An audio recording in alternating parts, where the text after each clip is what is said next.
Hello, everyone. Today is Sunday, February 20th, 2022. Ethiopia to start generating power from Nile Dam Sunday. This article is taken from the Tanzanian newspaper, The Citizen. Ethiopia will start generating power from its controversial mega dam on the Blue Nile on Sunday, government officials told AFP. I think AFP is a French paper. The Grand Ethiopian Renaissance Dam, GERD, said to be the largest hydroelectric project in Africa, has been at the center of a regional dispute ever since Ethiopia broke ground in 2011. Tomorrow will be the first energy generation of the dam, an Ethiopian government official said on Saturday. A second official confirmed the information. Both spoke on condition of anonymity because the milestone has not been officially announced. Ethiopia's downstream neighbors, Egypt and Sudan, view the dam as a threat because of their dependence on Nile waters, while Addis Ababa deems it essential for its electrification and development. The $4.2 billion, 3.7 billion euro project is ultimately expected to produce more than 5,000 megawatts of electricity, more than doubling Ethiopia's electricity output.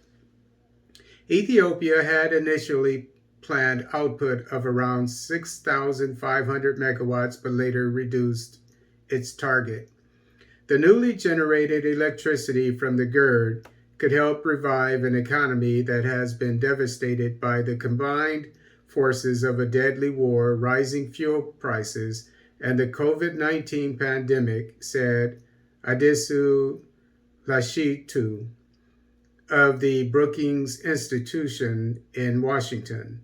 The dam lies on Blue Nile River in the Benishangul Gumuz region in western Ethiopia, not far from the border with Sudan.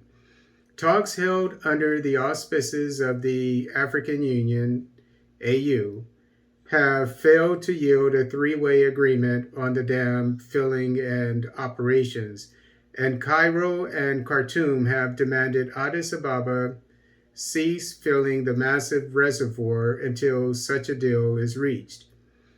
But Ethiopian officials have argued that filling is a natural part of the dam's construction process and cannot be stopped. The UN Security Council met last July to discuss the project. Why are they getting involved in African issues?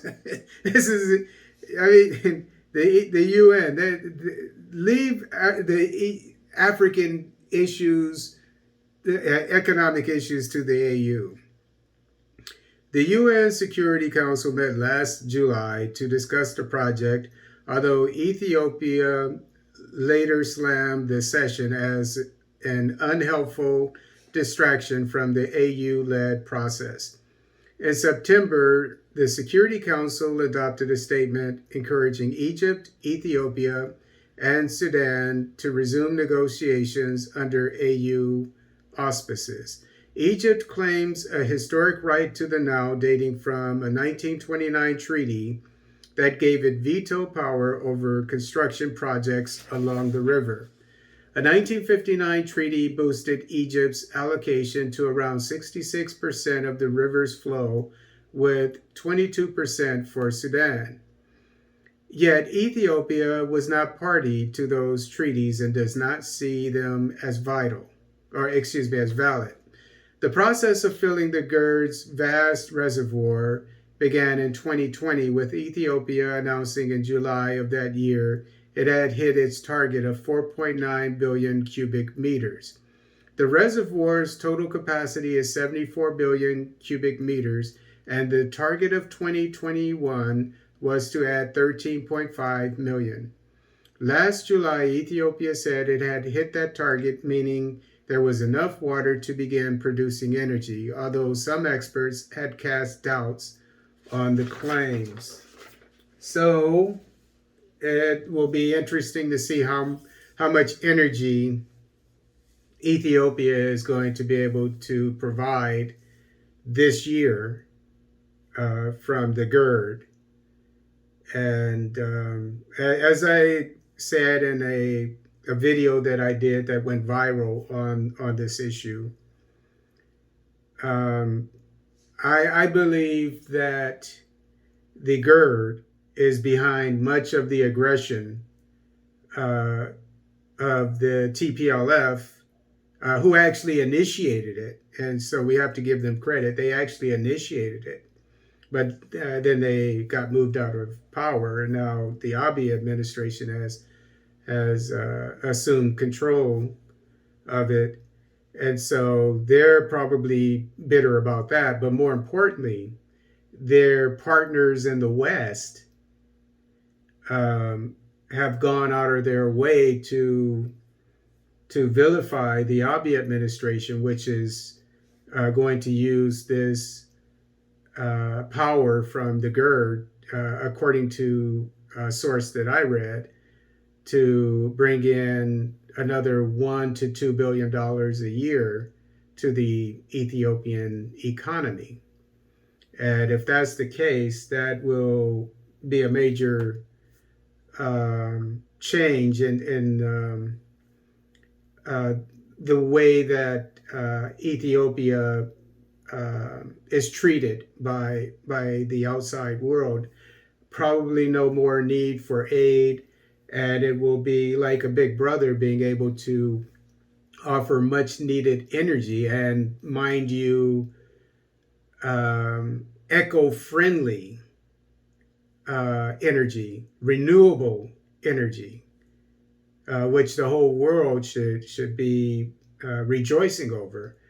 So it's cheaper. It's cheap for them to provide it, but they're going to be bringing in a lot of money. But its neighbors, Ethiopia's neighbors, are in dire need of more energy, like the rest of sub-Saharan Africa, because of the blackouts and so forth. Because which does not allow them to to create industries as much as they should, and also problems with universities and other schools not having the power to continue, for the teachers to continue to teach without interruption, homes, etc. Excuse me. So it's a very it's good to see that it's already beginning, and so we're witnessing history, and so we'll see by the end of the year what it was able to produce.